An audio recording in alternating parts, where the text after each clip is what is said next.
Hey everybody, I have an amazing special guest. Dr. Alexa Altman is here to talk with us about what is trauma and resiliency. Since this is the first of many videos that Alexa and I are going to do together, tell my audience a little bit about what you do and what your specializations are. Yes, so I'm a clinical psychologist with a specialization in trauma therapies, specifically EMDR and somatic experiencing. And both of those therapies help a person move out of the overwhelm that happens after a traumatic experience back into connection with their bodies, connection with other people, and a greater connection to their life.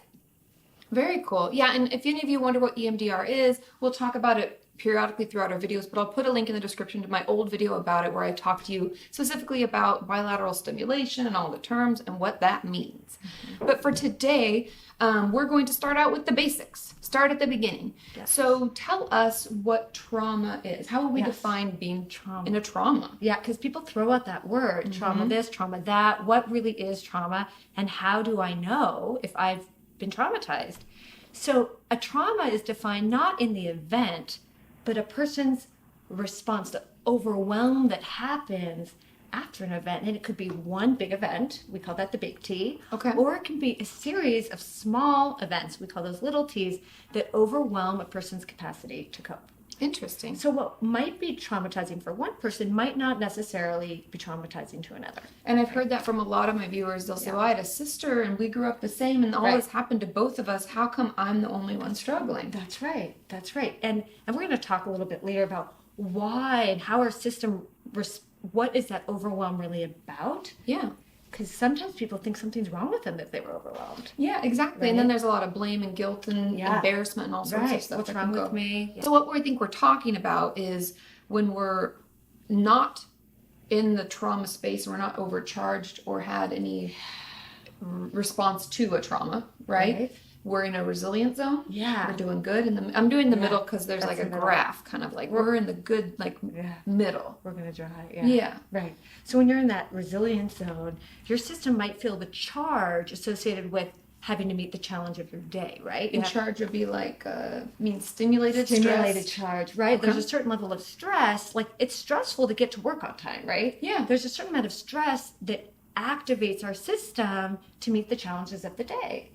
And then, which is part of that charge, but then our system balances it out with some relaxation, restoration. That might look like eating lunch with your friend, right? Bringing you back down. Bringing you back down. So we see this ideally, right? We see this nice wave of charge and discharge. That would be called our resilience zone. Okay. Yeah. Nice. Yeah. Mm-hmm. So that's what we're doing good. Maybe life's not simple, but we're able to kind of manage what's coming at us and come back down.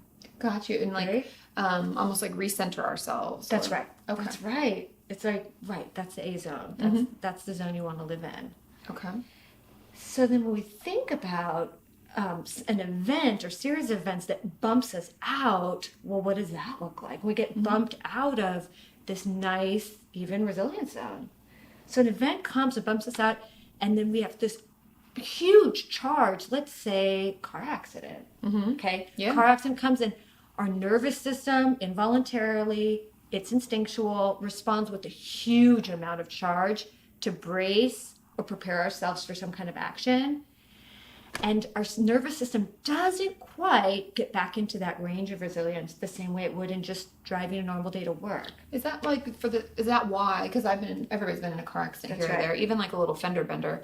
Is that why when you get back in the car after, even though it wasn't that bad, but I still am like shooken up. Is that that shakiness? I'm so glad you asked. So that shakiness is part of what we call that sympathetic, which is that fight or flight, nervous system arousal. It's healthy, life-preserving, but here's the thing. It's supposed to be short-term and time-limited.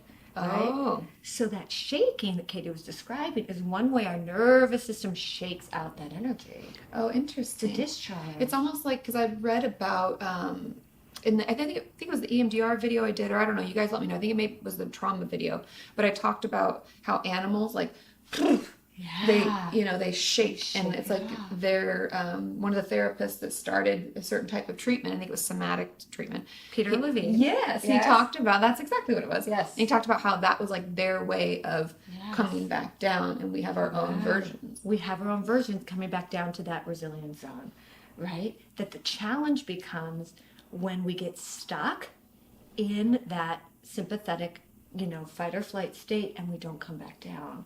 And some of that, there's lots of reasons why, and we can maybe get into some of that, like why our nervous system, maybe it's we didn't shake it out, maybe we never got to a safe place. So that's the other thing, is we come back down when we find safety again. Oh. So if we don't have a safe place, or if there are a bunch of little T's, let's say, right, that happen, we can never feel okay enough to go, That's right. and be okay. Right, and oftentimes that safety is in a place or a person. Interesting. So what if, Katie, you have this big event, but maybe you've never had a safe person? Yeah. Well, then what do you do with that? What do you do? So that's kind of what we see too. Yeah. Is sometimes these experiences get stacked on each other. Okay, and so it's almost as if, because I've heard from a lot of my viewers, especially, and even some of my clients, that they don't even know what it would be like to not feel on edge. That's right. Or hypervigilant. Right. Or a lot of things that come along with trauma. That's right. So we've been describing a lot of that fight or flight state when you're super charged up. But what we haven't defined yet is there's another state that's also protective, instinctual, part of our defensive strategies, which is called that freeze state. Sometimes we're not in fight or flight, we're in what's more of an immobilizing protective response freeze, which is dissociation. Okay, and that's where that comes out of. Is that, if we were to write it, do we want to draw the thing? Let's draw. Okay, it. we're going to draw. Okay, so we switched sides. Pew! We did movie magic. And now Alexa's going to draw what we were talking about, and the resilient zone, as well as a fight, flight, and freeze. Yep. Right? So I guess let us know what we're doing here. Yeah. So we were talking about this range of resilience, right? Where we might get supercharged to get activated and mobilized to meet the challenges of life. It's like I'm in traffic going to work. I'm in traffic. And I'm having lunch and with dinner. with my friend, right? And we wouldn't say this is like a beach in Hawaii, like I'm in my happy place here, but we're still able to kind of cope with the challenges that life brings us, right? So then we're going to do our traumatic experience, or a bunch of little things that come in, right? Big T, little T. Big T, little T. Actually, that's a good idea. Okay, little T's. Okay. And what it does, actually, I'm going to do it in red. Okay. Is it bumps us out of this range, right? Right? And then we see this. And this we call the high zone. Is that right, Angel? You're fine. Can you read it? Yep. Can you guys It looks see like it? tight zone, high zone. And then we have this low zone. So is this freeze? This is freeze. Oh. So this is all that fight or flight. Fight, flight. And this is freeze. So we call this freeze. This is also where you see dissociation. Oh, okay. Foggy, numb, cut off. You can't feel your body. You feel like you're in a tunnel. Okay, right? so this is like all the senses pumping at once, and this is when I just checked out. Yeah, I like to think about it like circuit breaker in the house. You know, when all the lights go off, circuit breaker's off, that's that freeze response. That's down here, yeah. It's more of that life threat response, fight or flight. We're still mobilizing, trying to meet the challenge. Freeze is really that life preserving, feigning death, playing possum, freeze response. We typically see the freeze response in kids because they can't fight or flee. Yeah. Right? In vulnerable people, in vulnerable situations where fighting or fleeing maybe isn't the nervous system's wisest choice. Yeah. And I say choice, but it's really involuntary, right? Yeah, I've heard from a lot of you who have chronic illness or are immobilized that this dissociation is really difficult. Right. And it's something you struggle with because fight or flight isn't an option. Isn't an option. How interesting. Yeah, right. So a lot of the strategies and skills that I think we're going to be talking about are learning to bring your nervous system out of the high zone back into the range of resilience, and from the low zone back into the range of resilience. And what we see and how I really define resilience is this capacity to move from overwhelm back into this range of resilience. The other word we use a lot in trauma therapies is this is called regulation, balance. Oh yeah, okay, I've right? heard that. So resilience is moving your nervous system back into regulation, which essentially is balance. And that would be kind of like, I'm sure some people do this without even realizing they're doing it, bringing themselves back. That's right. Right? Like, I'm feeling really maxed out. I'm going to go for a walk, or I'm going to listen to a podcast, or I'm going to call my mom, or like it's all the reaching out and the things that we do to Exactly. bring Come it back into our range. But I think some people really have lived a lot of their life up here, or a lot of their life down there. So even the experience of balance or back into the range is a new experience. Might be uncomfortable even. It might be uncomfortable. Because you know what I hear a lot in the high zone, being wired and vigilant all the time? The idea of being in balance and not being vigilant, who's going to look out for danger? Right? Yeah. If you're used to looking for danger all the time, it's going to be really scary to turn that radar off. Yeah, and because it was life preserving. It was life preserving. So, it was protective. Oh, wow, how interesting. Right? So we do, in trauma therapy, we talk about this word we use as titration. Do you remember in chemistry when you would titrate solutions and you do a little bit at a time? I even think of medication, but Right, maybe it's because of what we do. I'm titration, like, if your right. doctor's titrating it up or Yeah. titrating it down. So we talk about this idea of titrating experience, removing it something that's novel, let's say being safe or having that vigilance down. We do a little bit at a time to get your system used to. So bringing you from here, step by step. Step by step. kind of Oh, can we coming do a back step by step? Yeah. Ooh, I've never done that. Let's see, like a step by step, a little bit at a time.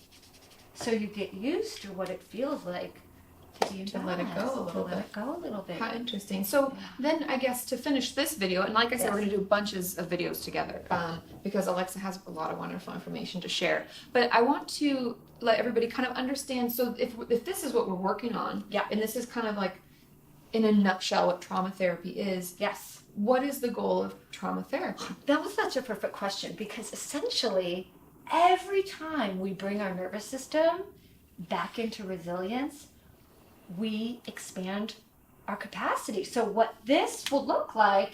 Oh, does it get broader and broader? Yes. Can I just get it bigger? Of course. So then your capacity. Okay, so now we're talking about life. Oh. We're able to meet bigger and bigger challenges of life without getting thrown. Does that make sense? Yeah, so it's like, it's almost as if we're working out this muscle. Yeah. And the muscle keeps getting bigger and bigger and stronger and stronger. Stronger and stronger. Wow. And in addition to not feeling overwhelmed as often, we're also able to take on more. Yeah. And less of our energy is devoted to defense. See, one of the things that happens when you're bumped out all the time is all of your life energy is taken to protect yourself. Yeah, and to that vigilance. Because I'm sure anybody who's ever been in an accident or had anything potentially traumatic happen, it's exhausting. It's exhausting. And that on edge, it like takes everything you got. So you think about other life things and goals and purpose, whether it's to be creative or seek partnership or connect in a different way, all of those resources are being taken up. Yeah. Interesting. Yeah. That's so cool. Thank you so much for sharing. And like I said, we're going to do a bunch of videos, but this is just to give you a better idea of the definition of trauma, resiliency, and what is trauma therapy. What's the goal? Thank you so much, Alexa, for sharing all of your wonderful insights and information. And like I said, we're going to be doing a ton of videos together. So click over here to subscribe and turn on your notifications because we're doing a whole series and you don't want to miss them. Thank you so much. And we will see you next time. Bye.